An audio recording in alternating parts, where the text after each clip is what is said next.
നമസ്കാരം, JB ജംഗ്ഷനിലേക്ക് സ്വാഗതം. ഞാൻ സംവിധാനം ചെയ്യും. നിശ്ചയദാർഢ്യത്തിൻ്റെ പ്രതിഫലനമായ ഈ സിനിമാ വിശേഷങ്ങളുമായി ശ്രീ ബാലചന്ദ്ര മേനോനും നായികമാരും JB ജംഗ്ഷനിലൂടെ പ്രയാണം നടത്തുന്നു. ശ്രീ ബാലചന്ദ്ര മേനോൻ, ഇന്നത്തെ സിനിമകളുടെ പ്രത്യേകത 50% മാർക്കറ്റിങ്ങിനാണ് ഇരിക്കുന്നത്. സിനിമയുടെ കണ്ടന്റൊക്കെ നല്ലതാണെങ്കിൽ പോലും നന്നായിട്ട് മാർക്കറ്റ് ചെയ്യുന്നില്ലെങ്കിൽ ഒരുപക്ഷെ ഒരു സിനിമ ഫ്ലോപ്പായി. ഉറപ്പ്. താങ്കൾ കഴിയുന്നതും ഒരുപക്ഷെ പുതിയ കാലഘട്ടത്തിൻ്റെ സമവാക്യങ്ങളെ മനസ്സിലേക്ക് ആവാഹിച്ചുകൊണ്ട് നന്നായിട്ട് പ്രൊമോട്ട് ചെയ്യാൻ ശ്രമിച്ചിട്ടുണ്ട്. എൻ്റെ പ്രൊമോഷൻ ഇഷ്ടപ്പെട്ടു. താങ്കൾ ആ ലോഞ്ച് ചെയ്ത് തന്നെ എനിക്ക് ഇഷ്ടപ്പെട്ടു. മമ്മൂട്ടിയായിട്ടുള്ള താങ്കളുടെ കെമിസ്ട്രിയിലൂടെ ആ പടത്തെ മുമ്പോട്ട് ആങ്കർ ചെയ്യാൻ പറ്റിയ, അതൊക്കെ ആകസ്മികമായി സംഭവിച്ചു. എല്ലാം ആകസ്മികം. മമ്മൂട്ടി ഒന്ന് വരണം, നിങ്ങൾ വന്നാൽ നന്നായിരിക്കും ഞാൻ പറഞ്ഞതേ ഉള്ളൂ. രാഷ്ട്രീയക്കാരനാകാൻ വേണ്ടി ഒരു പ്രാവശ്യം കുപ്പമായിട്ട് പത്രപ്രവർത്തകനായി പിന്നീട് സിനിമയിലേക്ക് വന്ന് എന്തെല്ലാം തരത്തിൽ ആകസ്മികതകളിലൂടെയാണ് താങ്കൾ പ്രയാണം ചെയ്തത്. പിന്നെ ചില പല വർത്തമാനങ്ങൾ നിങ്ങൾ പറഞ്ഞ എന്തെല്ലാം ജീവിതത്തിൽ വഴിത്തിരിവുകളിലൂടെയാണ് താങ്കളായിട്ട് മാറിയത്. വരട്ടെ. ഞങ്ങളാരും കാലഹരണപ്പെട്ടു പോകാത്തതിൽ ഒരു കാരണം എന്നും ഞങ്ങൾക്ക് ഉണ്ട് എന്ന് ഞങ്ങളും ചിലരുമൊക്കെ വിശ്വസിക്കുന്ന കഴിവുകളെ എപ്പോഴും തേച്ചുമിനിക്ക് വെക്കുന്നത് കൊണ്ടാണ് ഇത് കുറച്ചൊക്കെ തന്നെ അതിൻ്റെ ഒരു തെളിച്ചം പോകാതെ നിൽക്കുന്നത്. കാര്യത്തിൽ ബാലചന്ദ്ര മേനോനെ ഞാൻ വളരെയേറെ ഹൃദയപൂർവ്വം അഭിനന്ദിക്കുകയാണ് ഈ അവസരത്തിൽ. ബാലചന്ദ്ര മേനോൻ സാറ് എന്ന് പറഞ്ഞത് ഒരു ഊർജമാണ്. ഈ മനുഷ്യൻ ഒരു രോഗാവസ്ഥയിൽ നിന്ന് ഒരു ഫിനിക്സ് പക്ഷിയെ പോലെ ഉയർത്തെഴുന്നേറ്റ് വന്ന് ഞാൻ സംവിധാനം ചെയ്യും എന്ന് പേരിട്ടുകൊണ്ടാണ് സംവിധാനം ചെയ്തു തുടങ്ങിയത്.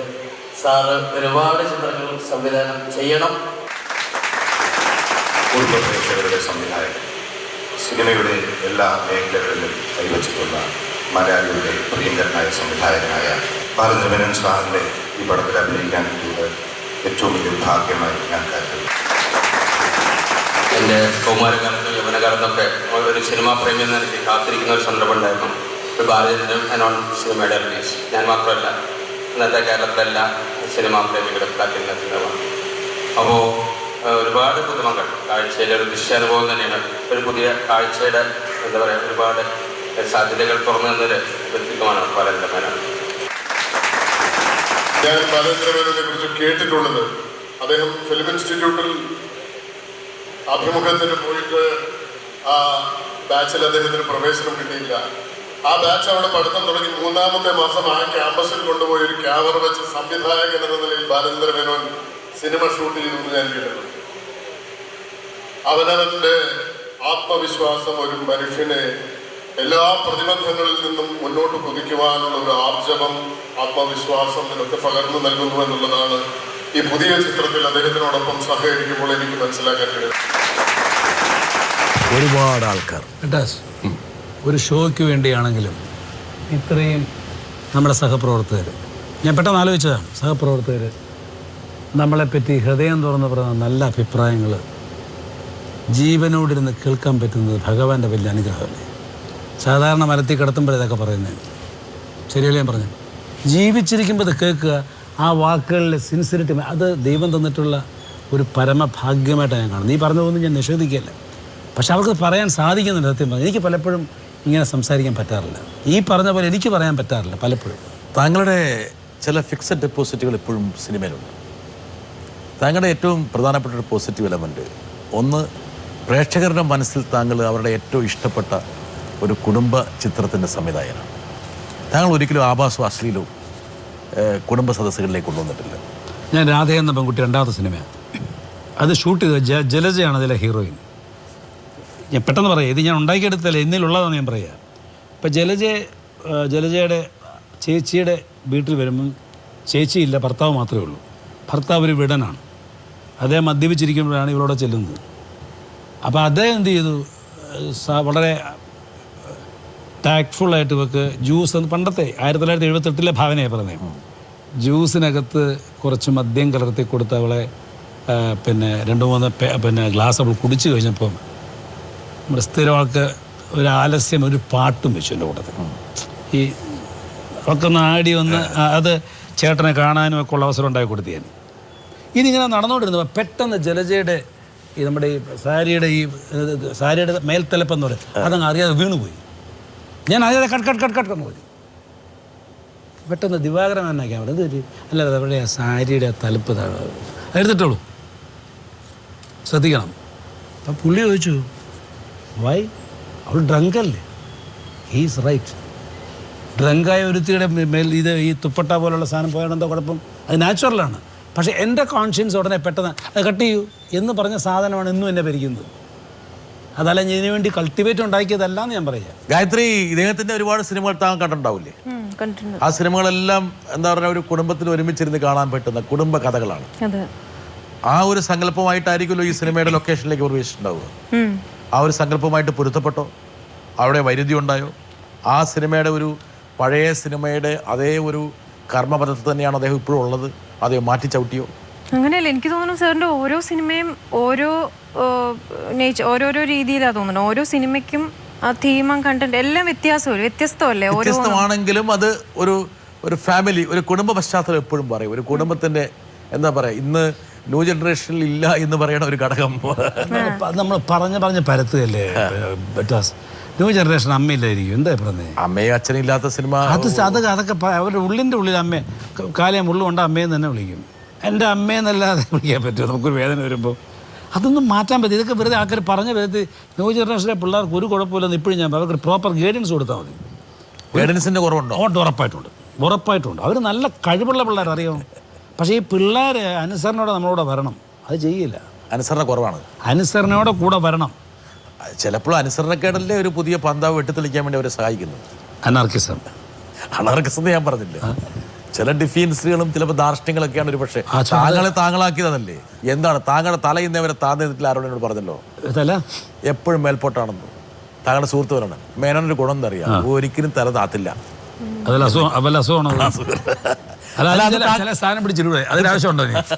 അത് താങ്കളുടെ ഒരു സെൽഫ് റെസ്പെക്ടിന്റെയും എസ്റ്റീമിന്റെയും ഒരു പ്രധാന. ഞാനത് ഇപ്പം എൻ്റെ ഏറ്റവും അടുത്ത സുഹൃത്തായിരുന്നു നമ്മുടെ ഗിരീഷ് പുത്തഞ്ചേരി. അദ്ദേഹം റോസസ്, എൻ്റെ വലിയ സുഹൃത്താണ്. റോസസ് ഫാമിലി ക്ലബ്ബിൽ വന്ന് സംസാരിക്കുമ്പം മേനോൻ ചേട്ടൻ എനിക്കറിയാം, നിങ്ങൾ പറയുന്നത് ആരംഭിച്ചു. അപ്പം ഞാനിങ്ങനെ സൗമ്യമായിട്ട് ഇരുന്ന് കൊടുത്തു എൻ്റെ വിശേഷങ്ങളൊക്കെ പറഞ്ഞ്. പക്ഷെ ഇതൊക്കെ ഉണ്ടെങ്കിലും എനിക്ക് ആ മനുഷ്യനോടുള്ള സ്നേഹവും ബഹുമാനവും എന്ന് പറയുന്നത് ആ സ്വകാര്യ അഹങ്കാരമാണ്. ഇത് അടിച്ചേൽപ്പിക്കാൻ എനിക്ക് അഹങ്കാരമില്ല. ഇപ്പം അങ്ങനെ ധരിപ്പിക്കാൻ പറ്റും നിങ്ങളെ? എന്തിനാ ഞാൻ കളയേണ്ട കാര്യമില്ല, നല്ല കാര്യമില്ല. ഉത്രാട രാത്രി എന്ന സിനിമ എടുത്തു കഴിഞ്ഞിട്ട് ആദ്യത്തെ ജീവിതത്തിലെ ഇന്റർവ്യൂ എടുക്കുന്നത് മലയാള നാട് ദ്വൈവാരികയുടെ എഡിറ്ററായിരുന്ന VS നായർ. അദ്ദേഹം ഇവിടെ ജീവിച്ചിരിപ്പുണ്ട്. കൊല്ലം കടപ്പുറത്ത് വെച്ച ഇന്റർവ്യൂ എന്ന്. ആദ്യത്തെ പടം ഐ എം ഏർലി 20s. അങ്ങേരും ഇത് തന്നെ ചോദിച്ചു. മിസ്റ്റർ ബാലേന്ദ്രൻ അല്ല പറയട്ടെ, തീർന്നില്ല. മിസ്റ്റർ ബാലേന്ദ്രൻ, നിങ്ങൾ ഒരു അഹങ്കാരിയാണെന്ന് ഞാൻ പറഞ്ഞാൽ സമ്മതിക്കുമോ? അപ്പം ഞാൻ പെട്ടെന്ന് പറഞ്ഞൊരു വാക്യം അന്ന് ഞാൻ പറഞ്ഞതാണ്. പ്രിയപ്പെട്ട VS നായർ, കോടാനുകൂടി എന്താണ് പറയുന്നത്, ഇതും ഒക്കെയുള്ള വിശ്വമഹാകടാകത്തിൻ്റെ ഒരറ്റത്ത് കിടക്കുന്ന ഈ ഇന്ത്യ മഹാരാജ്യത്തിൻ്റെ തെക്കേ അറ്റത്ത് ഉണക്കാനിട്ടിരിക്കുന്ന എൻ്റെ അപ്പൂപ്പൻ്റെ കൗബീനം പോലെ കിടക്കുന്ന ഈ കേരളത്തിൻ്റെ ഇങ്ങേയറ്റത്ത് കൊല്ലത്ത് ഈ മണൽപ്പരപ്പിലിരിക്കുന്നത് ഞാൻ ആരോട് അഹങ്കാരം കാണിക്കാനാണ്? This is my attitude. പക്ഷേ എന്നെ പെയിൻറ്റ് ചെയ്യുന്നത് അത് സെൽഫ് റെസ്പെക്റ്റ് ഉള്ളവനെ അഹങ്കാരി എന്ന് വിളിക്കുകയാണെങ്കിൽ എന്നെ അത് കൂട്ടം. രണ്ട് തമ്മിലുള്ള ബന്ധം ഒരു നൂലിഴയുടെ ബന്ധമുള്ളൂ. എന്താ കാരണം വെച്ചാൽ ഒരു വേണമെങ്കിൽ ഒരു ഈഗോ എന്നുള്ള ഒരാൾ വേണേൽ കാണുന്നത് ഒരാളുടെ സെൽഫ് റെസ്പെക്റ്റ് ആകും. അത് പിന്നെ രണ്ടാമത്തെ കാര്യം, താങ്കളെ ജഡ്ജ് ചെയ്യാൻ വേണ്ടി താങ്കൾക്ക് അധികാരമില്ല. ഞങ്ങൾ ജഡ്ജ് ചെയ്യട്ടെ, താങ്കൾക്ക് വിട്ടേരെ. എന്താ കാരണം വെച്ചാൽ താങ്കൾ ഞങ്ങളുടെ പൊതുമുതൽ. ഒരു സെക്കൻഡ് ഗായത്രി, അല്പാഹങ്കാരം ധാർഷ്ട്യമൊക്കെ ഉള്ള ഒരാളല്ലേ ഇദ്ദേഹം എന്ന് ഉദ്ദേശിക്കുന്നത്? ഞാൻ ആത്മാഭിമാനമുള്ള ആളല്ലേ?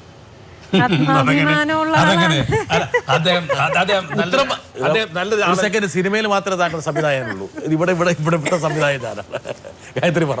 അല്ല, എനിക്ക് തോന്നുന്നു സാറ് പറയാനുള്ളത് ബ്ലണ്ട് ആയിട്ട് പറയും. അതില് പിന്നെ ഇങ്ങനെ സാൻഡ്വിച്ച് ചെയ്ത് അപ്പുറം ഇപ്പുറം മധുരമൊക്കെ പരട്ടി ഇടയിൽ കൂടെ പറയില്ല. ആ പറയാനുള്ളത് ഡയറക്റ്റ് പറയും. അപ്പൊ അത് അഹങ്കാരമാണെന്ന് എനിക്ക് തോന്നുന്നു. കൺവിക്ഷൻ ആയിരിക്കും ഓരോന്നിനെ കുറിച്ചുള്ള സെൽഫ് റെസ്പെക്ട്. അതായത് ഒരിക്കലും ആരോ പറഞ്ഞ പോലെ തൻ്റെ ഒരു ഇമേജും തൻ്റെ ഒരു നിലപാടും വിട്ടിട്ട് കളിക്കില്ല. You won't compromise much on that actually. എല്ലാത്തിനും ഒരു നിലപാടുണ്ട്. അതല്ലേ സിനിമയിൽ നിലപാടുണ്ടായിരുന്നില്ലേ? എങ്ങനെയായിരുന്നു മൂപ്പരുടെ ഒരു മൊത്തത്തിലുള്ള ഒരു ഇഷ്ടമല്ലാത്തത് ഇഷ്ടമല്ല എന്ന് പറയും. ആണോ? രണ്ട് ഗായത്രി, മൂപ്പർക്ക് നല്ല എന്താ പറയണ്ടേ, ഒരു സിനിമയിൽ നല്ല റൊമാൻറ്റിക് റോളൊക്കെ കൈകാര്യം ചെയ്യാനുള്ള നല്ല പ്രാഗൽഭ്യമുള്ള ആളാണ്, വൈദഗ്ധ്യമുള്ള ആളാണ്. അതിലെന്തെങ്കിലും കുറവ് വന്നിട്ടുണ്ടോ ഈ സിനിമയിൽ? അതെയോ കൂടുതലുണ്ടോ? അതെയോ അതേപോലെ നിലനിൽക്കുന്നുണ്ടോ? ഇടപെടരുത്.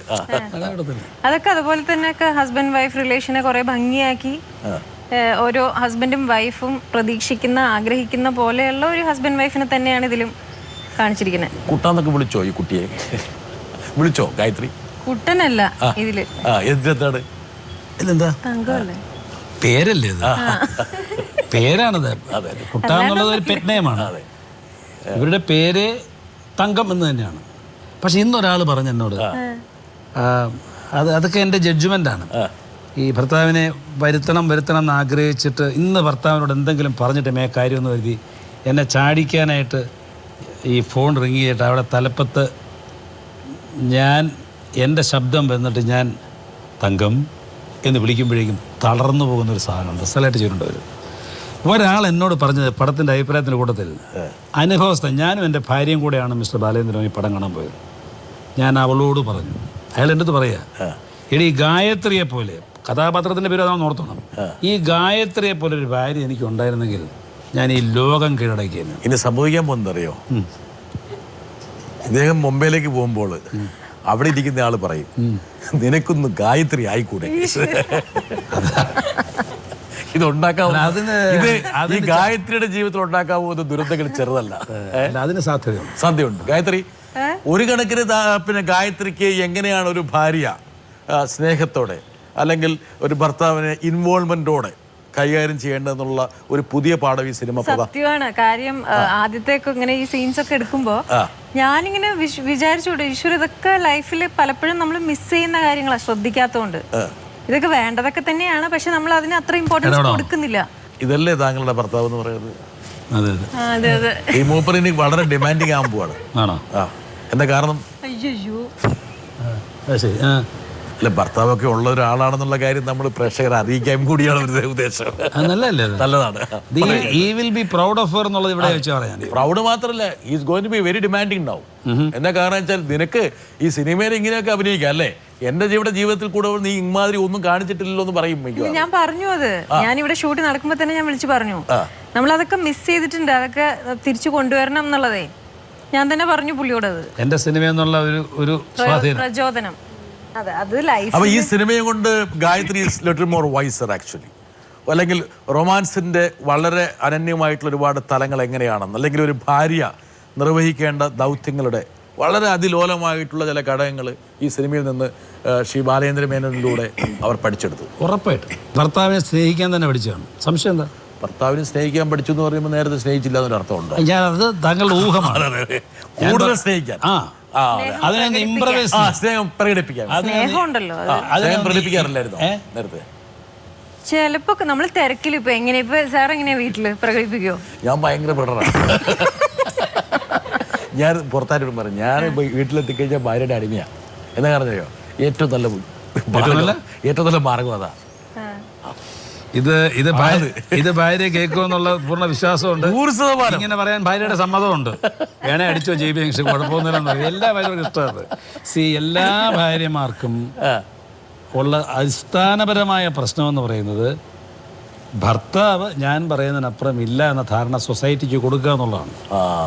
അവിടെയാണ് വിജയിക്കുന്നത്. അതാണ് ഞാൻ ഇദ്ദേഹത്തിൻ്റെ അടുത്ത് പഠിച്ച തന്ത്രമായത്. ഉള്ള കാര്യം പറയാലോ.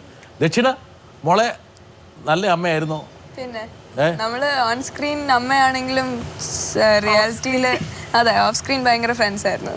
അതല്ല, ഈ അമ്മ സിനിമയിൽ വന്ന ശേഷം, സിനിമയിൽ അമ്മയായ ശേഷം യഥാർത്ഥ അമ്മ ഇങ്ങനെ ആയിരിക്കണമെന്ന് അമ്മയോട് പറഞ്ഞോ? അവിടെ ഇരിക്കുന്നുണ്ട്. പറഞ്ഞോ? മുമ്പിൽ തന്നെ പറയണോ? പറയട്ടെ. ഇങ്ങനെയൊക്കെയല്ലേ ഒരുപാട് ടെലിവിഷൻ ഷോകളിലൂടെ ആൾക്കാർ സത്യം പറയണത്. നേരിട്ട് പറയാൻ പറ്റാത്ത കാര്യങ്ങൾ എല്ലാ ഷോയിലൂടെയാണ് പറയണത്. പറ, സത്യം പറ. അങ്ങനൊന്നുമില്ല, രണ്ടുപോലെ രണ്ട് ഡിഫറെന്റ് ആയിട്ട് വ്യത്യാസമുണ്ട്. അതെ. എങ്കിലും ഒരുപക്ഷെ നിത്യജീവിതത്തിലുള്ള അമ്മയേക്കാൾ ബെറ്റർ ആയിരുന്നോ? അതെയോ അതുപോലെയായിരുന്നോ? കുറച്ച് കുറവായിരുന്നോ? ഇല്ല, ഡിഫറെന്റ് ആയിരുന്നു. അതേ ലെവലില് കുറച്ച് നാഗിങ് ആ തോന്നുന്നു. കുറച്ച് നാഗിങ്. എനിക്ക് ചെയ്യാൻ പറ്റുന്ന ഒന്നും അമ്മ അഗ്രി ചെയ്യില്ല. അത് അപ്രീഷിയേറ്റ് ചെയ്യുന്നില്ല. അപ്രീഷിയേറ്റ് ചെയ്യുന്നതല്ല, ഭയങ്കര റിസ്ക്. ഇപ്പോഴത്തുള്ള കാര്യമാണുള്ളത്. കല്യാണം കഴിക്കണം, നിന്റെ പാഷനൊക്കെ ഭയങ്കര റിസ്കിയാ, ഇപ്പൊ ഒന്നും നടക്കില്ല, കല്യാണം അതെ സെറ്റിൽ ചെയ്യിപ്പിക്കുക. അതാണല്ലോ ഇപ്പോഴത്തെ അമ്മമാരുടെ പ്രത്യേകത. ഒരു ഓർത്തഡോക്സ് ചിന്തയാണ്. അങ്ങനെ ശരിക്കുള്ള അമ്മയ്ക്ക് അങ്ങനെയല്ല. ഈ രണ്ട് വ്യക്തികളാരാണ്? വൈഷ്ണവി, മൃണാളിനി. ഗായത്രി, ഒരുപക്ഷെ ഇവരോട് എങ്ങനെയാണ് ഇനി പെരുമാറേണ്ടതെന്നുള്ള പുതിയൊരു പാഠം പഠിച്ചിട്ടുണ്ടോ? ഇങ്ങനെ തന്നെ ആയിരിക്കും. ഇല്ലല്ലേ, ഈ ക്യാരക്ടർ അല്ല ലൈഫ്. ഈ ക്യാരക്ടർ അങ്ങനെ മകളോട് അത്രയ്ക്ക് എനിക്കറിയില്ല, പ്രോത്സാഹിപ്പിക്കണമൊന്നുമില്ലല്ലോ, പുറകോട്ട് വയ്ക്കുക. വേറൊരു ആറ്റിറ്റ്യൂഡ് അല്ലേ, നീ സെറ്റിൽ ആവണം, മാരേജ് കഴിച്ച് സെറ്റിൽ ആവണം, അങ്ങനത്തെ ഒരു ആറ്റിറ്റ്യൂഡാണ്. ഉത്കണ്ഠയുള്ള ഒരു അമ്മയ്ക്ക് അമ്മയായി കഴിഞ്ഞാൽ പിന്നെ ഉത്കണ്ഠയേ ഉള്ളൂ. അതാണ് സ്വാഭാവികം. പക്ഷെ ലൈഫിൽ അങ്ങനെയല്ല സ്വാഭാവികമല്ലേ അത്? ഒരു പ്രായമായ പെൺകുട്ടി ഉണ്ടെങ്കിൽ താങ്കൾ പറഞ്ഞ പോലെ എവിടെ എത്രയും പെട്ടെന്ന് ഒന്ന് സെറ്റിൽഡ് ആക്കണം എന്നുള്ളൊരാഗ്രഹം എല്ലാ അമ്മമാർക്കുള്ള പോലെ ഈ അമ്മയ്ക്കുണ്ടെന്ന് മാത്രമേ ഉള്ളൂ. ഒരാളെ ഞാൻ കൊണ്ടുവരാം. ഹലോ ബാലേട്ട, നമസ്കാരം. പടമൊക്കെ റിലീസായി നിൽക്കുന്ന ഒരു സമയമാണ്. നല്ല അഭിപ്രായം ഞാനും കേട്ടിരുന്നു. എന്നെ സംബന്ധിച്ച് ഈ സിനിമയെക്കുറിച്ച് ഏറ്റവും പറയാനുള്ളത്, 30 വർഷങ്ങൾക്ക് ശേഷം വീണ്ടും ക്യാമറയുടെ മുമ്പിൽ നിൽക്കാൻ ബാലേട്ടൻ മൂലം സാധിച്ചു എന്നുള്ളതാണ്. എനിക്ക് ബാലേട്ടനോട് ചോദിക്കാനുള്ളൊരു ചോദ്യം, 7 വർഷങ്ങൾക്ക് ശേഷമാണ് വീണ്ടും ഒരു സിനിമ ചെയ്യുന്നത്. 7 വർഷം എന്ന് പറയുന്നത് മലയാള സിനിമയെ സംബന്ധിച്ച്, അല്ലെങ്കിൽ സിനിമാ ഇൻഡസ്ട്രിയെ സംബന്ധിച്ച് ഒരു വലിയ ഗ്യാപ്പ് തന്നെയാണ്. 7 വർഷം എന്ന് കേൾക്കുമ്പോൾ നമുക്ക് വളരെ ചെറിയൊരു നമ്പറായിട്ട് തോന്നുമെങ്കിലും അതൊരു വലിയ ഗ്യാപ്പാണ്. ഈ ഗ്യാപ്പ് ബാലേട്ടൻ എന്ന സംവിധായകനെ അല്ലെങ്കിൽ നിർമ്മാതാവിനെ എത്രമാത്രം ബുദ്ധിമുട്ടിച്ചു, അതോ പിന്നെ സൗകര്യമായിരുന്നു? അതാണ് എൻ്റെ ഒരു ചോദ്യം. കാരണം സാങ്കേതികപരമായിട്ടും സംഘടനാപരമായിട്ടും ഒക്കെ ബാലേട്ടന് ബുദ്ധിമുട്ടുകൾ നേരിടേണ്ടി വന്നിട്ടുണ്ട്. ഇപ്പോൾ നമ്മൾ ഏറ്റവും കൂടുതൽ കേൾക്കുന്ന ഒരു വാക്കാണ് ന്യൂ ജനറേഷൻ.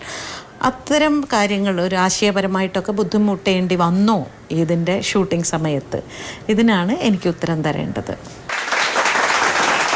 ഞാൻ കേട്ടത് 30 വർഷത്തിന് ശേഷം ഭാഗ്യലക്ഷ്മി അഭിനയ ജീവിതത്തിലേക്ക് തിരിച്ചു വന്നു.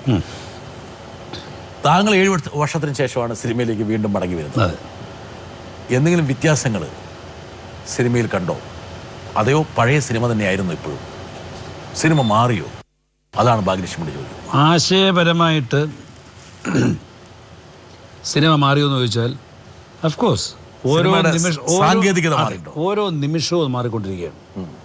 നമ്മൾ വായിക്കുന്ന ഒരു മൊബൈൽ ഫോൺ പോലും 1 മണിക്കൂർ കഴിയുമ്പം അത് ഔട്ട്ഡേറ്റഡ് ആകുന്ന കാലഘട്ടത്തിലാണ് നമ്മൾ ജീവിക്കുന്നത്. ഇപ്പോൾ ഒന്ന് എഴുതിക്കുക എന്ന് പറഞ്ഞാൽ ആരും എഴുതാറില്ല, ഉടനെ മൊബൈൽ എടുത്ത് കുത്തും. പേപ്പറിൻ്റെയും പേനയുടെയും കാലം കഴിഞ്ഞു. നിങ്ങൾ മാത്രമേ പേന വയ്ക്കുന്നുള്ളൂ ഒരു ഓർമ്മയ്ക്ക്. അങ്ങനെ ആയിപ്പോയി. അപ്പോൾ സാങ്കേതികമായിട്ട് ഒരുപാട് വ്യത്യാസങ്ങൾ വന്നിട്ടുണ്ട്. പക്ഷേ സിനിമ എന്ന കലയെ കൈകാര്യം ചെയ്യുന്ന കാര്യത്തിൽ ഒരു മാറ്റവും വന്നിട്ടില്ല. എല്ലാം നമ്മുടെ മനസ്സാണല്ലോ. എക്സാക്ട്ലി.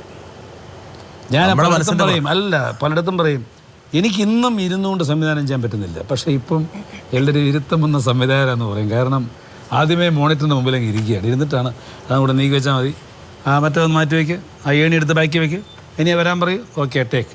ഇതല്ല, ഈ ക്യാൻ ആസ്ക് ദം. ഞാൻ അവരിലേക്ക് പോവും. ആണായാലും പെണ്ണായാലും ആയിട്ടുമായി കോണ്ടാക്ട് ഉണ്ട്.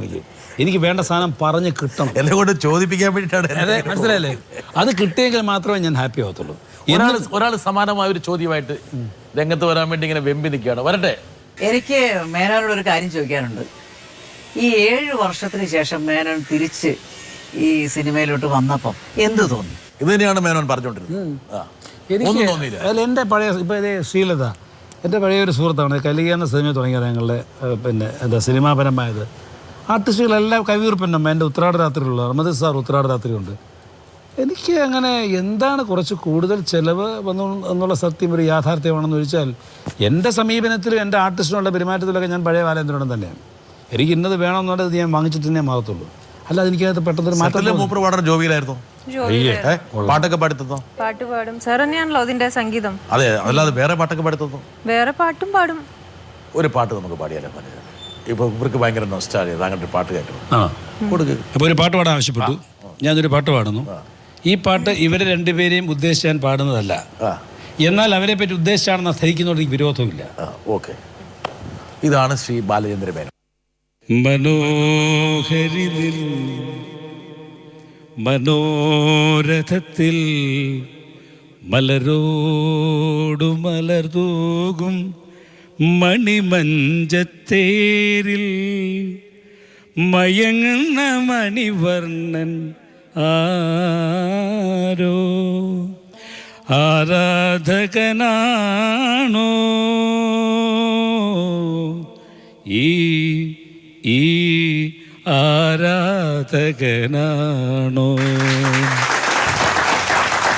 വരട്ടെ.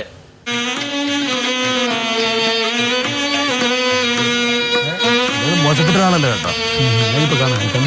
ഇതുണ്ട് വെറുതെ അല്ല മേനോൻ ചേട്ടന്റെ പാമ്പും കൂട്ടി പോയി പെട്ടത്. ഇതപ്പോ എനിക്ക് എന്നെ കാണുന്നോണ്ട് നേരെ റിഹേഴ്സലെടുത്തായിരിക്കും എങ്ങനെ കൈകാര്യം ചെയ്യണല്ലേ. ഏറെക്കുറെ ഇതുപോലെയൊക്കെ തന്നെയാണോ ഗായത്രി ശ്രീ ബാലേന്ദ്രൻ മേനോനെ കൈകാര്യം ചെയ്തത്? ഏറെക്കുറെ. ശരിക്കും ധൈര്യമൊക്കെ ഉണ്ടോ? ധൈര്യമൊക്കെ ഉണ്ടോ? ധൈര്യോ? ഈ ധൈര്യമൊക്കെ ഉണ്ടോ ജീവിതത്തിൽ? ആ ധൈര്യം ഒരുവിധമൊക്കെ റിസ്ക്കും അഡ്വഞ്ചറസ് ഒക്കെയാണ്. അയ്യോ അത് ഒറിജിനൽ. പാമ്പോ? പാമ്പ് അത് കിട്ടുമെന്നേ, ബോംബെ കിട്ടും ഇഷ്ടം. പിന്നെ ഇത് കേരളത്തിലാ. ആണോ? കേരളമാണോ? ശരി. വാവാ സുരേഷിന്റെ അതാണ് കുറച്ച് എന്തുകൊണ്ടാ സുരേഷിന്റെ കൂടെ. പാമ്പ് ഒരു സെൻസേഷൻ. പക്ഷെ ഒരു കാര്യം, ഇങ്ങനൊരു സിനിമയിൽ അഭിനയിക്കേണ്ടി വരും എന്ന് അറിഞ്ഞുകൊണ്ട് ഒരു ട്രെയിനിങ് എടുത്താണ്. ഒരു പാമ്പിന്റെ കൂടെയാണ് പോകേണ്ടത്. അതില്ല. അയ്യോ പോസിറ്റീവായിട്ട് രാജവെമ്പാല അല്ലേ മൂപ്പർ, അതുകൊണ്ടാണ് മൂർഖനെന്തോ കുഴപ്പം. അതിന്റെ മുകളിലല്ലേ ഞാൻ വെച്ചത്? ആണോ? രാജവെമ്പാല 8 അടിയല്ലേ? അതെ, കറക്റ്റ് അറിയാമല്ലോ. ഇയാള് പാമ്പ് കൊടുത്തായിരുന്നോ പരിപാടി? ബോംബെയിലൊക്കെ അങ്ങനെ ഒരു പ്രൊഫഷൻ ഉണ്ടോ? പാമ്പ് പിടുത്തോ? അവിടെ പാമ്പുണ്ടോന്ന് എനിക്കറിയില്ല, കണ്ടിട്ടില്ല ഞാൻ. ഒരു പാമ്പിനെ അവിടെ നിൽക്കാൻ പറ്റുന്ന അവസ്ഥയായി, എല്ലാം ഓടി. ഒരാൾ വരട്ടെ. നമസ്കാരം സാറേ. സാറിനെ ഈ ലോകത്ത് ഏറ്റവും കൂടുതൽ ഇഷ്ടപ്പെടുന്ന 100 പേരെ എടുത്താൽ അതിലൊരാൾ ഞാനായിരിക്കും. അതിന് കാരണം ഞാൻ സാറിനോട് പറഞ്ഞിട്ടുണ്ട്. ഒരുപാട് സ്റ്റേജുകളിൽ തലയിൽ ടൗലൊക്കെ കെട്ടിയിട്ട് നെഞ്ചത്തെ രോമത്തിൽ തിരുമ്മി കണ്ണും പിടിച്ച് എനിക്ക് തൃപ്തിയായി മോനെ കൂട്ടാം എന്നൊക്കെ പറഞ്ഞ് ഒരുപാട് കയ്യടി വാങ്ങിയിട്ടുണ്ട്, ഒരുപാട് കാശും. എനിക്ക് സാറിനോട് ചോദിക്കാനുള്ളത്, ഞാൻ പണ്ട് മുതലേ കേൾക്കുന്നൊരു കാര്യമാണ്, നമ്മൾ സംസാരിക്കുമ്പോൾ സംസാരത്തിനിടയ്ക്ക് ഞാൻ അല്ലെങ്കിൽ എൻ്റെ അല്ലെങ്കിൽ എനിക്ക് എന്നുള്ള വാക്കുകളൊക്കെ ഉപയോഗിക്കുന്നവർ ആത്മപ്രശംസ ഇഷ്ടപ്പെടുന്നവരാണ് അല്ലെങ്കിൽ പൊങ്ങച്ചം പറയുന്നവരാണെന്നൊക്കെ. എന്നാൽ സാറിനോട് പരിചയപ്പെട്ട് സംസാരിച്ച് കഴിഞ്ഞപ്പോൾ സാറിൻ്റെ സംസാരത്തിനിടയ്ക്ക് ഇതുപോലെ കുറേ വാക്കുകൾ കയറി വന്നിരുന്നു. നമ്മുടെ സിനിമയിലുമുണ്ട് ഒരു ഞാൻ സംവിധാനം ചെയ്യും. എന്നാൽ കുറച്ച് ദിവസം ആ ലൊക്കേഷനിൽ സാറുമായിട്ട് കൂടുതൽ അടുത്ത് ഒരുപാട് മിങ്കിൾ ചെയ്ത് സംസാരിച്ച് കഴിഞ്ഞപ്പോൾ എനിക്ക് മനസ്സിലായി, സാറിനെ സംബന്ധിച്ച് ഈ വാക്കുകളൊന്നും ആത്മപ്രശംസയോ അല്ലെങ്കിൽ പൊങ്ങച്ചോ അല്ല, മറിച്ച് ആത്മവിശ്വാസത്തിൻ്റെ പ്രതീകങ്ങളാണെന്ന്. എൻ്റെ ചോദ്യം, സാറിൻ്റെ കഴിവിൽ സാറിന് എത്ര ശതമാനം വിശ്വാസമുണ്ട്? വളരെ മനോഹരമായ താങ്കളെ വളരെ പരിപൂർണമായിട്ടും ഫ്രെയിം ചെയ്തു. അതെ, അതല്ല ഷാജോൺ വളരെ മനഃശാസ്ത്രപരമായിട്ടൊക്കെ എടുത്തിട്ടാണ് ചോദ്യം ചോദിച്ചിരിക്കുന്നത്. ഒന്ന് ഞാനെന്ന് പറഞ്ഞാൽ അദ്ദേഹം തന്നെ ഉത്തരം പറഞ്ഞു. ഞാനെന്ന് പറയുന്നത് ഒരു സെൽഫ് അവെയർനെസ് എന്ന രീതിയിൽ, അത് ഞാനെന്ന വാക്ക് കൂടുതൽ ഉപയോഗിക്കുന്ന ആൾക്കാർ ഈഗോയിസ്റ്റുകളാണെന്നൊക്കെ നമുക്ക് താത്വികമായിട്ടൊക്കെ പറയാമെന്നുള്ളതല്ല. ഞാനെന്ന വാക്കിന്, ഞാൻ എന്ന് പറയുന്ന വാക്കിന് പ്രത്യേകിച്ച് വലിയ അർത്ഥങ്ങൾ നമ്മൾ ആട്രിബ്യൂട്ട് ചെയ്യാൻ പാടില്ല. ഞാൻ സംവിധാനം ചെയ്യും എന്ന് പറഞ്ഞതിനകത്താണ് പുള്ളി ആത്മവിശ്വാസം ഉണ്ടെന്ന് പുള്ളി പറയുന്നത്. എൻ്റെ കഴിവിൽ എത്ര വിശ്വാസമുണ്ടെന്നാണ് കാതലായ ചോദ്യം. വളരെ ഹൃദയം തുറന്ന് പറയുകയാണെങ്കിൽ എൻ്റെ ആദ്യത്തെ വിശ്വാസം അത് മാത്രമാണ്. കാരണം ഓരോരുത്തർക്കും ഓരോ ജാതകമാണ്.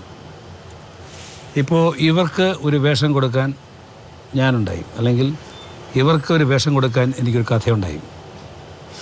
എൻ്റെ കാര്യത്തിൽ അങ്ങനെയുള്ള അവസരങ്ങൾ കുറവാണ്. ഇത് ജാതകത്തിൻ്റെ പ്രശ്നമാണ്.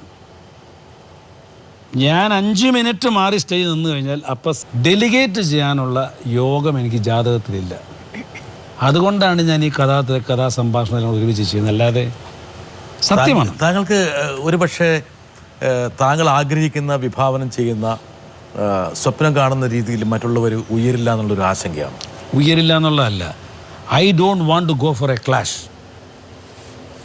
എനിക്കിത് വേണം. ബാക്കിയുള്ളവരൊക്കെ ഒരു ക്ലാഷും ഇല്ലാതെ ഇത്തരം ദൗത്യങ്ങൾ പല കൈകളിലൂടെ ചെയ്യുന്നുണ്ട്.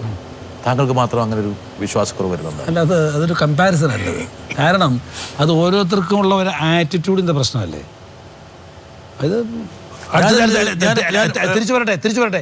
ഞാൻ ഇവരെ രണ്ടുപേരെയും മാറി മാറി സെറ്റിലിട്ട് പരുവപ്പെടുത്തി എടുക്കാനായിട്ട് കണ്ടക്ഷോഭം നടത്തുമ്പോൾ എന്നോട് പറഞ്ഞിട്ടുണ്ട് പലരും, വല്ല കാര്യമുണ്ട് നിങ്ങൾക്ക്. നിങ്ങൾ മര്യാദയ്ക്ക് പോയി അഭിനയിക്കാൻ അറിയാവുന്നതുകൊണ്ട് ആർട്ടിസ്റ്റിനെ പിടിച്ച പടം എന്ന് തീർന്നേനെ. ഇത് അവരെ പഠിപ്പിച്ച് റെഡിയാക്കിയെടുത്ത് അതിനെന്താ ഉത്തരം പറയാൻ പറ്റുക? അതിൻ്റെ ആറ്റിറ്റ്യൂഡ്. ഇതാണ് എൻ്റെ പ്രശ്നം. Attitude is your altitude. Because അത് അതിൽ എനിക്ക് കിട്ടുന്ന ഒരു സാറ്റിസ്ഫാക്ഷൻ ഉണ്ട്. അത് ഭയങ്കരമാണ്. അത് പണം കൊടുത്താൽ കിട്ടത്തുള്ളത്.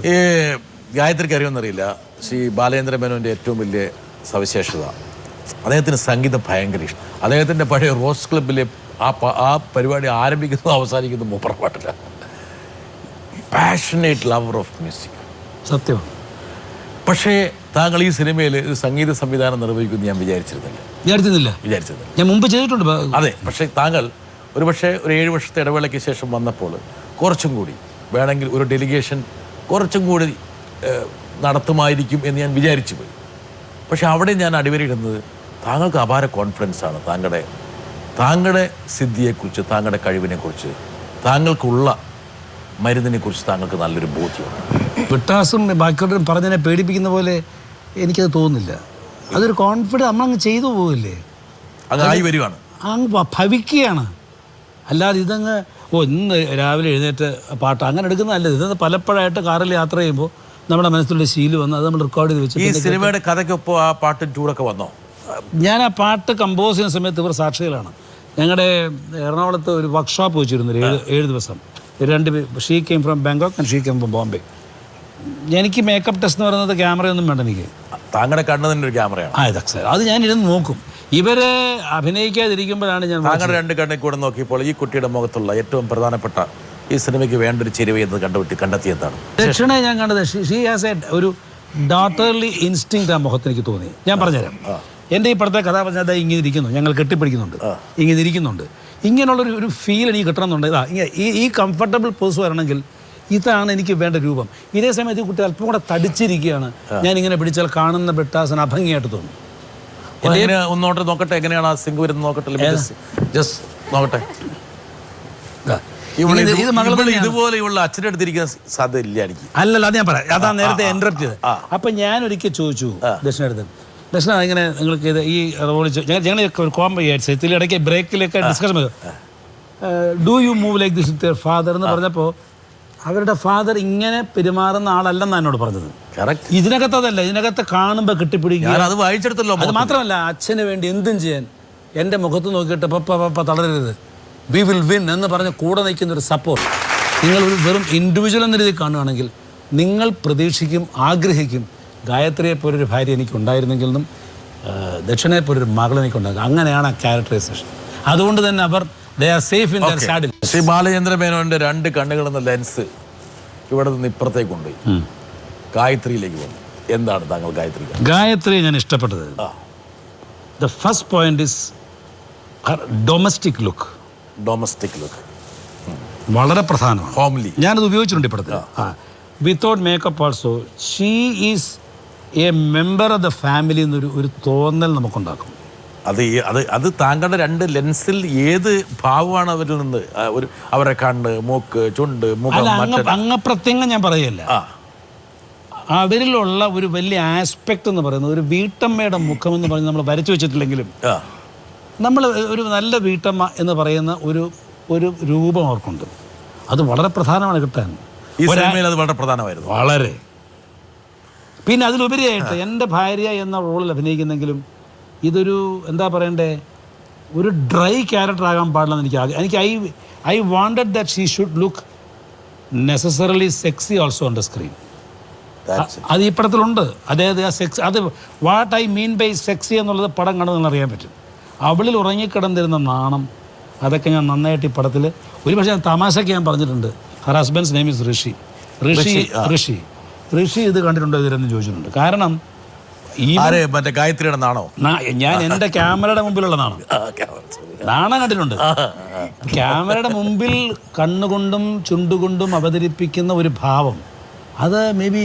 പക്ഷെ ഞാൻ ചോദിച്ചോട്ടെ, എനിക്ക് മനസ്സിലാത്ത കാര്യം ഗായത്രി, ഈ ബാലചന്ദ്രൻ മേനോൻ എന്ന് പറഞ്ഞ ഈ പ്രതിഭ, അദ്ദേഹത്തിന് 2 കണ്ണുകൊണ്ട് അദ്ദേഹം ഗായത്രിയിൽ നിന്ന് സംശീകരിച്ചെടുത്തിട്ടുള്ള ആ ഭാവം ഉണ്ടല്ലോ. എത്ര വർഷമായി കല്യാണം കഴിഞ്ഞിട്ട്? കുറച്ചായില്ലേ? കൃത്യമായിട്ട് പറയില്ല.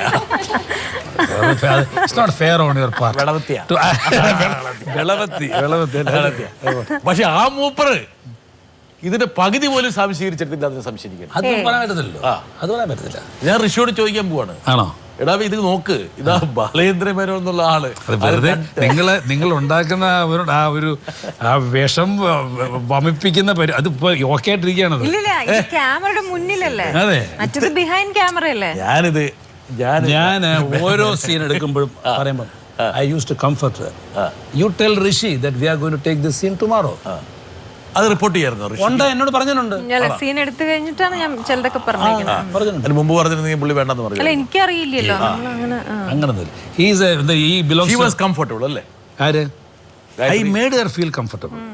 അവിടെയും ഞാനുണ്ട്. ഇല്ലല്ല സുഹൃത്തെ, അമ്മയാണ് സത്യം എന്ന് പറയുന്ന, എനിക്കിത് പറയാൻ നിർബന്ധിതനാണ്. എടുത്തുകൊണ്ടിരുന്നപ്പോൾ ആ ചിത്രത്തില് ഒരു പർട്ടിക്കുലർ പടം കണ്ടു കാണും നിങ്ങൾ. അതിൽ ആനയുടെ ആദ്യ ചിത്രം, അവർ പെൺകുട്ടി ആൺകുട്ടിയായിട്ട് അഭിനയിക്കുന്നു, ഒരു വീട്ടിൽ വന്ന് താമസിക്കുന്നു. മുകേഷ്, ജഗദീഷ് ശ്രീകുമാർ ആൻഡ് ഗണേശൻ, ഈ 3 പേരുടെ ഇടയിൽ ഇവൾ ആണിൻ്റെ ഇവരിക്കുന്ന പലരും പടം കണ്ടു കാണും. ആണിൻ്റെ രൂപത്തിൽ താമസിച്ച് ഒരു ദിവസം മുകേഷിന് മനസ്സിലാകുകയാണ് ഇവൾ പെണ്ണാണ്. അതവൻ കാണുന്ന എങ്ങനെ ഇവൾ പെണ്ണാണെന്ന് എസ്റ്റാബ്ലിഷ് ചെയ്യണം. അപ്പം ഞാൻ കരുതി മുകേഷ് പുറത്തു പോയി തിരിച്ചു വരുമ്പം ഇവൾ വീട്ടിൽ ആരും ഇല്ലയെന്ന് കരുതി പതുക്കെ ഒരു ടവൽ എടുത്തു കൊടുത്ത് ഒന്ന് കുളിക്കുന്ന സീനൊന്നുമില്ല, കുളിച്ചിട്ട് ബാത്റൂമിൽ നിന്ന് പുറത്ത് കണ്ണാടിയുടെ മുമ്പിൽ നിന്നിട്ട് ഇവൾ പിന്നെ ബോബ്ഡ് ഹെയറാണ്, അതൊക്കെ ഒന്ന് തട്ടി ഇങ്ങനെ പിടിക്കുമ്പം അവളുടെ ശരീരത്തിൻ്റെ മാംസളത ഫീൽ ചെയ്യും നമുക്ക്. അപ്പോൾ ഒരു പെണ്ണാണെന്ന് തോന്നിപ്പിക്കാം. ഇത് എനിക്ക് ഉദ്ദേശമുള്ളൂ, അല്ലാതെ not to show any cleavages. ഇത് ഞാൻ എപ്പോൾ തീരുമാനിച്ചോ അന്ന് മുതൽ രാവിലെ സെറ്റിൽ ഒരു വലിയ ഇഷ്യൂ ആണിത്. അതാണ് നമ്മുടെ സിനിമയുടെ ഗുണം. ഇന്ന് ഉച്ചയ്ക്ക് കുളിസിനുണ്ട്, ടവല് വേണമെന്ന് പറഞ്ഞിട്ട്. അതിങ്ങനെ പറഞ്ഞ് ഓരോ ആളും അടുത്താണ് ടവൽ ഏത് സൈസ്, മറ്റേ അത് വെള്ളം തലേ വീഴുമെന്ന് തോന്നുന്നില്ല. ഇല്ലല്ല, വെള്ളം ഷവറിൻ്റെ താഴെ നിൽക്കണമെന്നാണ് പറഞ്ഞത്. അപ്പോൾ ടവലിന് നീളം കൂടണം കേട്ടോ, എല്ലാം കവറായിരിക്കണം. ഇതിങ്ങനെ വന്ന് ഉച്ചയായപ്പോഴും ഞാൻ നോക്കുമ്പം ഈ ശബ്ദം ഇങ്ങനെ ഒരു പ്രസരണം നടത്തി കഴിഞ്ഞപ്പോഴും പീപ്പിൾ ആർ ഗെറ്റിംഗ് അപ്സെറ്റ്. അന്ന് എനിക്ക് തോന്നുന്നു, എൻ്റെ ഓർമ്മ ശരിയാണെങ്കിൽ, ആനയുടെ സിസ്റ്ററുണ്ട് സെറ്റിൽ. ഒരു 12 ഇപ്പോൾ എൻ്റെ തോന്നുന്നു കണ്ണൊക്കെ നിറഞ്ഞ്, ആനയല്ല ആനയുടെ സിസ്റ്റർ, പെങ്ങളെ ഞങ്ങളിത് പ്രതീക്ഷിച്ചല്ലോ കേട്ടോ, ബാലേന്ദ്രൻ്റെ പടം. അല്ല, ഞാൻ നിങ്ങളെ റെഫർ ചെയ്യാം, അതുകൊണ്ടാണ് പറഞ്ഞത്. ബാലേന്ദ്രൻ്റെ പടം നേരി ഞങ്ങൾ സമ്മതിച്ചാണ്. അതിങ്ങനെ ഈ കുളിസീനൊക്കെ വേണ്ടിയിട്ടെന്ന് പറഞ്ഞാൽ ഞങ്ങൾ വരില്ലായിരുന്നു. പിന്നെ ആരാ കുളിസീനുണ്ടെന്ന് പറഞ്ഞ്, അല്ലത് ടവല് വാങ്ങിക്കാൻ പോകുന്നു. ഇവിടെ ഈ സിനിമ ടവല് മേടിക്കാൻ പോയാലും അല്ലല്ല. എന്നിട്ട് ഇല്ല ധൃതി മുട്ടി നിൽക്കുക. എന്നിട്ട് ഞാൻ എന്താ ചെയ്യാന്നറിയോ, ഞാൻ അവസാനം ചോദിച്ചത് ആരാ പറഞ്ഞ സംഭവം, ഓക്കെ ടവൽ, ഞാൻ ടവൽ സീനുണ്ട് എന്ന് പറഞ്ഞിട്ട് ഞാൻ ആനയെ വിളിച്ചു. എൻ്റെ ജീവിതത്തിൽ ആദ്യം തന്നെ ഫോൺ വിളിച്ചിരുത്ത്. ആന ഈസ് ഓൾസോ അപ്സെറ്റ്, സ്വാഭാവികമായിട്ട്. ഞങ്ങൾ ക്യാമറയുടെ ആക്ച്വലി ഒരു കീ ഹോളിൻ്റെ മോൾഡിൽ കൂടെ കാണുന്ന പോലെയുള്ളൂ ഈ ദൃശ്യം. ഞാനത് അവരെ you look through the camera, നിങ്ങൾ കാണുന്ന ഇതാണ്. എൻ്റെ as a director it's my duty. ഇതാണ് ഞാൻ ഇതിനകത്ത് കട്ടിങ് ക്ലോസപ്സും സൂമും ഒന്നും ഉപയോഗിക്കുന്നില്ല. I want to show you in totality that you are a girl. ഇത് കണ്ടത് any what is wrong in this, I will do it എന്ന് കൺവിൻസ് ചെയ്തെടുക്കുന്ന ആളാണ്. അതുകൊണ്ട് എനിക്ക് it was not a problem to get her convinced. അതുകൊണ്ട് towel ഉണ്ടായില്ല. ഇവര് ടവൽ, ഞാൻ പല പടങ്ങളിലും ആവശ്യമില്ലെങ്കിൽ ഒരു ഷവർ, ചില പടങ്ങൾ ഒരു ഷവറും ഒരു ടവലും കണ്ട് ഇവിടം വരെ കിട്ടിയ ഒരു നിപ്പും, എന്താ ആത്മസുഖം കിട്ടുന്നത്, പിടി കിട്ടുന്നില്ല. ഒന്ന് കുളിച്ചല്ലോ സമ്മാനിക്കാം. സംവിധായകന്റെ മാനസികാവസ്ഥ എനിക്കറിയില്ല. താങ്കൾക്ക് അതിന്റെ ആവശ്യമില്ല എന്നുള്ളതുണ്ടല്ലോ. ആവശ്യം ഉണ്ടെങ്കിലേ ആവശ്യമുള്ളൂ. അങ്ങനെയില്ലല്ലോ, രണ്ടും ഒരർത്ഥമല്ല, രണ്ടും രണ്ടർത്ഥമല്ലേ. ഞാൻ വളരെ നല്ല ആസ്വാദകൻ തന്നെയാണ്. പക്ഷേ ഇതൊക്കെ ഇല്ലാതെ തന്നെ നമ്മുടെ പ്രേക്ഷകർ നമ്മളെ സ്വീകരിക്കും. ശ്രീ ബാലചന്ദ്രൻ മേനോൻ, നിങ്ങൾക്ക് സമയം പോയായിരുന്നില്ല, നമ്മൾ വേറെ ഒന്നിലേക്കും പോയില്ല. ഞാൻ സംവിധാനം ചെയ്യുമ്പോൾ തന്നെ നമ്മൾ ചുറ്റിത്തിരിഞ്ഞു. ഞങ്ങളൊരു ആഗ്രഹമാണ്, JB ജംഗ്ഷൻ്റെ ആഗ്രഹമാണ്, താങ്കൾ സംവിധാനം ചെയ്യണമെന്നുള്ളത്. 2 വർഷം മുമ്പ് താങ്കളെ ഈ കസേരയിരുത്തി താങ്കളെ കൊണ്ട് സംവിധാനം ചെയ്യിപ്പിക്കും എന്നുള്ളൊരു വാക്ക് JB ജംഗ്ഷൻ വാങ്ങിയിരുന്നു. അത് സഫലമായതിൽ ഞങ്ങൾക്ക് സന്തോഷമുണ്ട്. ഈ ടീം ദക്ഷിണ താങ്കളുടെ മുൻകാല നടികളെ പോലെ ശ്രദ്ധിക്കപ്പെടട്ടെ. ഗായത്രി ഒരുപാട് അവസരങ്ങൾ കിട്ടട്ടെ. പഴയ പോലെ ചെറിയ ചെറിയ വേഷങ്ങളിലല്ല, ഇനി ഇതുപോലെ മുഴുനീള വേഷങ്ങളിൽ ഒരുപാട് വേഷങ്ങൾ കൈകാര്യം ചെയ്യാനുള്ള അവസരങ്ങൾ വരട്ടെ എന്ന് ആശംസിക്കുന്നു. അടുത്ത സിനിമ കാണാനുള്ള ഭാഗ്യം വൈകാതെ ഉണ്ടാകട്ടെ എന്ന് ആശംസിക്കുന്നു. മേനോൻ ചേട്ടാ, എനിക്ക് എൻ്റെ നമ്മുടെ ഒരു കുടുംബത്തിൽ നടന്ന ഒരു സംഭാഷണം പോലെയാണ് എനിക്ക് തോന്നുന്നത്. തീർച്ചയായിട്ടും ഞാൻ ഒന്ന് ഇടപെട്ടോട്ടെ ബിട്ടാസ്. വേറെ ഒന്നുമല്ല, ബിട്ടാസ് ഇത്രയും പറഞ്ഞതുകൊണ്ടും ബിട്ടാസ് പറഞ്ഞതിൽ ഞാനൊരു വികാര പകർച്ചയും കണ്ടു. സത്യം പറഞ്ഞാൽ ഈ ഷോ അവസാനിപ്പിക്കുന്നുണ്ട് ഞാൻ പറയേണ്ടതാണ്. നിങ്ങൾ എല്ലാ ആൾക്കാരും എല്ലാം മനസ്സിലാക്കിയിട്ട് ഒന്നും മനസ്സിലാക്കിയിട്ടില്ല നമ്മിട്ട് ജീവിക്കുന്ന ഒരു ലോകത്തിലാണ് ജീവിക്കുന്നത്. അറിയുന്ന ആദ്യത്തെ ആളാണ് ഞാൻ. എനിക്ക് എൻ്റേതായ ചില നിയമങ്ങളും ചില സ്വഭാവരീതി ഉള്ളതുകൊണ്ട് തന്നെയാണ് ഞാൻ പല കാര്യങ്ങളിലും ഒതുക്കം പാലിക്കുന്നത്. പക്ഷേ എൻ്റെ ഈ കഴിഞ്ഞുപോയ 7 വർഷം എന്ന് പറയുന്നത് എന്നെ സംബന്ധിച്ചൊരു എന്താ പറയുക, ഒരു പഠന സമയമായിരുന്നു. അന്ന് എനിക്ക് മനസ്സിലായി ബിക്കോസ് ഐ ആം വാണ്ടഡ്. നിങ്ങളെ ഞങ്ങൾക്ക് ആവശ്യമാണ് എന്ന് തന്നെ ഡയറക്റ്റായിട്ടും ഇൻഡയറക്റ്റായിട്ടും സൂചനകൾ കൂടിയും ഈ പ്രേക്ഷകർ എന്ന് പറയുന്ന എൻ്റെ ശക്തി എനിക്ക് നൽകിയ ഒരു പ്രോത്സാഹനം കൊണ്ടാണ് ഈ ആൾക്കാർ കൈ തട്ടുമ്പോൾ കുട്ടി ചാടിക്കളിക്കുന്ന പോലെ ഞാൻ ചാടി കളിച്ച് വീണ്ടും ഈ ക്യാമറ എടുത്ത് വന്നത്. പക്ഷേ ബിട്ടാസ് ഒന്ന് മനസ്സിലാക്കണം, എല്ലാവരും എന്നെ കളിയാക്കി പറയും ഞാൻ സംവിധാനം ചെയ്യും, ആ പേര് ശരിയല്ല. ഈ പേരാണ് ശരിയെന്ന് പറഞ്ഞ് ഞാൻ ഈ പേരിടുമ്പോൾ ഒരു പടമാണ്, സിനിമയാണ്, ഇത്ര ആർട്ടിസ്റ്റ് വേണ്ടതാണ്. ഒരുപക്ഷെ പടത്തിൻ്റെ 5-ാം ദിവസം ചിക്കൻ ബോക്സ് വന്ന് ഗായത്രി കിടന്നാൽ എന്ത് ചെയ്യും, കാലൊടിഞ്ഞ് ഇനി ദക്ഷിണ കിടന്നാൽ എന്ത് ചെയ്യും, ഇല്ല എനിക്ക് അസുഖം വന്നാൽ എന്ത് ചെയ്യും, അല്ല KPR നായരുടെ കയ്യിലെ കാശ് പോയാൽ എന്ത് ചെയ്യും? പടം നിൽക്കും. നിന്നാലും ബിട്ടാസ് ഇവിടെ നിന്ന് ചോദിക്കും എന്തായി ഞാൻ സംവിധാനം ചെയ്യുമെന്ന് പറഞ്ഞിട്ട് എന്ന് ചോദിക്കുന്ന ചോദ്യത്തിന് ദൈവം എന്നെ വിധേയനാക്കത്തില്ല എന്നൊറ്റ വിശ്വാസം കൊണ്ട് ഞാൻ പേരിട്ടതല്ലാതെ അതിൽ അഹംഭാവമോ ഒന്നുമില്ല. പക്ഷേ ഞാൻ ചെയ്യും എന്ന് പറഞ്ഞ ഒരു സംഗതി, ആ എന്നിനുള്ളിലുള്ള ഒരു ഇന്നർ സ്ട്രെങ്താണ് ഞാൻ.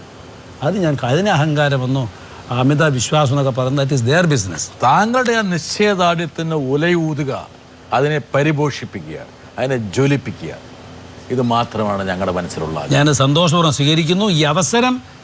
ഇതേപോലെ ഓർത്തു ചരിത്ര നിമിഷമാണ്. ഞാൻ വന്ന രംഗം ഇവിടെ ഇട്ട് കാണിച്ച്, എൻ്റെ താടിയില്ലാത്ത മുഖം കാണിച്ച്, ഇപ്പോൾ താടിയുള്ള മുഖം കാണിച്ച്, ഇതാ നിങ്ങളെന്നത് പറഞ്ഞിട്ടുണ്ടെന്ന് പറയുമ്പോൾ 2011 ഒരു പത്രത്തിൻ്റെ സൺഡേ സപ്ലിമെൻറ്റിൽ ഞാൻ ഇനിയും സംവിധാനം ചെയ്യുമെന്ന് പറയേണ്ട അവസ്ഥ വന്നു. കാരണം ഞാൻ സംവിധാന രംഗത്തേക്ക് ഇല്ല എന്നൊരു വാർത്ത പ്രചരിച്ചപ്പോൾ അത് 2015 പ്രേക്ഷകരുടെ അനുഗ്രഹം കൊണ്ട് എനിക്കത് ചെയ്യാൻ പറ്റി. ഹൃദയം തുറന്ന് പറയുകയാണ്, ഞാൻ സംവിധാനം ചെയ്യുന്ന പടം പ്രേക്ഷക മനസ്സുകൾ ഇത് സാധാരണ ഷോയിൽ നിന്ന് പറഞ്ഞ കണക്കല്ല, അവരിത് ഏറ്റെടുത്ത് കഴിഞ്ഞു. എൻ്റെ മിഷൻ ഈസ് ഹൈലി സക്സസ്ഫുൾ എന്നുള്ളത് നന്ദിപൂർവ്വം പറയാൻ കൂടി ഞാൻ ഈ സമയം ഉപയോഗിക്കാം. ഇവരെല്ലാം കലാകാരന്മാരാണ്. ഈ സിനിമയിലൊരു പാട്ടും കൂടി നമ്മൾ പാടിക്കൊണ്ട് ഈ ചിത്രത്തിൽ ഞാനും ഗായത്രിയും രംഗത്ത് വരുന്ന ഒരു യുഗ്മഗാനമാണ്. ഇതൊരു കുടുംബത്തിൻ്റെ ഹാർമണിയാണ് ഈ പാട്ട് പ്രകടിപ്പിക്കുന്നത്. പോച്ചൽ ഖാദർ എഴുതിയതാണ്. ജയചന്ദ്രനും മഞ്ജരിയുമാണ് പാടിയിരിക്കുന്നത്. ഈ പാട്ട് രംഗത്ത് വരുന്നത് ഞങ്ങൾ 3 പേരാണ്. ഒരുപക്ഷെ ബ്രിട്ടാസിൻ്റെ ഇതുവരെയുള്ള ഇൻ്റർവ്യൂ ചരിത്രത്തിൽ ആദ്യമായിട്ടായിരിക്കും ഒരു പാട്ട്, ആ പാട്ടിൽ ചിത്രീകരണത്തിൽ പങ്കെടുത്ത കലാകാരന്മാർ വന്നിരുന്ന് പാടുന്നത്. അതൊരു പുതുമയായിരുന്നോട്ടെ. മറന്നോ സ്വരങ്ങൾ എന്നുള്ളിൽ നീയറിയാതെ, മറന്നോ സ്വരങ്ങൾ എന്നുള്ളിൽ നീയറിയാതെ, ആലോലം താലോലം ആലോലം താലോലം, ഒരു സ്വപ്നമെന്നിൽ ഉണർന്നു മെല്ലെ നിന്നെ പൊൻപീലിയായി തലോടാ. നിറഞ്ഞു സ്വരങ്ങൾ എന്നുള്ളിൽ